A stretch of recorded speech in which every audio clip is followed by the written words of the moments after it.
नमस्कार विद्यार्थियों।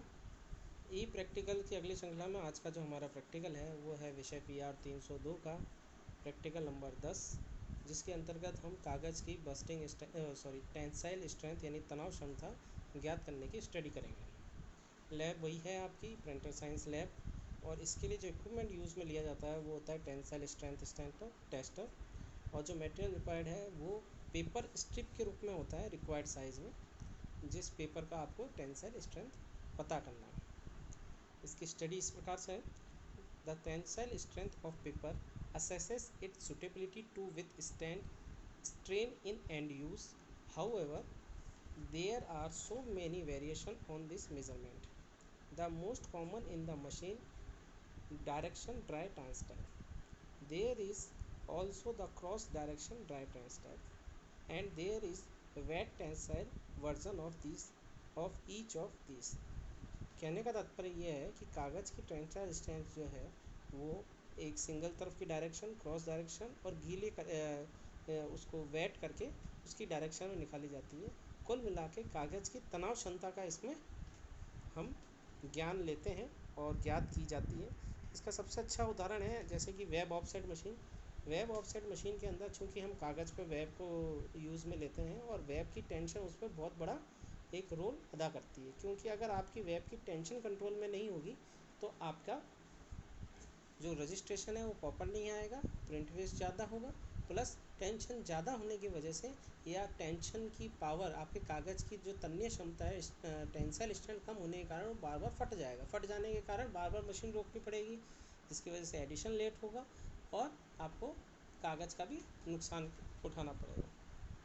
After being conditioned for 24 hours, 15 mm wide strips are cut for testing.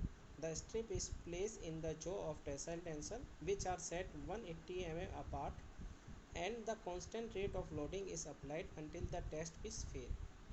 इस machine की प्रक्रिया इस प्रकार से होती है कि हमें एक 24 घंटे तक कंडीशनिंग किया हुआ पेपर काम में लेना है, जिसकी 15 mm की वाइड स्ट्रिप हमें कट करनी है, और जो टेंसाइल स्ट्रेंथ के जॉ हैं उस जॉ के बीच में 180 mm की दूरी है, उसके बीच में उस स्ट्रिप को प्लेस करना है और तब तक उसमें लोड बढ़ाते जाना है जिस लोड तक वो टेस्ट फेल ना हो जाए। जहाँ पर भी वो कागज़ फटेगा वो जो लोड काउंट होगा वो उसकी टेंसाइल स्ट्रेंथ कराई जाएगी। इसमें जो मुख्य बातें जो हैं वो हैं टेंसाइल जो फोर्स होता है वो न्यूटन में होता है, और इसका जो इलोग्नेशन मेज़र होता है वो परसेंटेज में होता है, और टेंसाइल एनर्जी एब्जॉर्प्शन TEA कहलाता है। तो इस प्रकार ये टेंसाइल स्ट्रेंथ की ये जो हमने स्टडी की वो यहाँ पे ख़त्म होती है। दूसरा जो सबसे इम्पोर्टेंट बात है कि इसका यूज़ कहाँ आता है। गवर्नमेंट सेक्टर में कुछ जगह ऐसी हैं जहाँ पे पेपर मैन्युफैक्चरिंग कंपनीज़ में प्रिंटिंग डिप्लोमा होल्डर्स को लिया जाता है। जो पेपर मैन्युफैक्चरिंग कंपनी है तो पेपर मैन्युफैक्चरिंग कंपनी ये ज़रूर देखेगी कि जो उसके अलग अलग तरीके के प्रोडक्ट बन रहे हैं उन सब की टेंसाइल स्ट्रेंथ क्या है। जैसे कि खासकर वेब के अंदर वेब मशीन्स जो हैं उसमें वेब रोल्स जो बड़ी बड़ी कंपनियाँ जैसे TNPL बनाती है, रामा बनाती है, ये मैन्युफैक्चरर्स हैं सारे इसके। तो ये सब ये पहले टेस्ट करके देखते हैं कि जो उनकी रील्स है, रील्स के अंदर जो कागज़ उन्होंने यूज़ किया है, बनाया है, वो कागज़ कितनी स्ट्रेंथ रखता है, कितना लोड न्यूटन प्रेशर वो ले सकता है। इससे में ये आसानी होती है फॉरमैन को, मशीन ऑपरेटर को, कि पर्टिकुलर उससे ज़्यादा का फोर्स वो उस पर अप्लाई नहीं करता। क्योंकि वेब ऑफसेट मशीन में जितनी भी दूर आपकी मशीन होगी, मान लीजिए 50 मीटर या 30 मीटर या 20 मीटर या 10 मीटर, जितनी भी यूनिट है आपकी दूर, वहाँ से जो कागज़ आ रहा है वो कागज़ आपकी मशीन के फोल्डर द्वारा खींचा जा रहा है उस रोलर से, उस वेब के रोल से। उस वेब का रोल जिसका वज़न जब वो शुरू में लगता है तो 400 kg अराउंड के आसपास होता है। तो ये बहुत ही इम्पोर्टेंट फैक्टर है पेपर के पॉइंट ऑफ व्यू से और प्रिंटिंग के पॉइंट ऑफ व्यू से।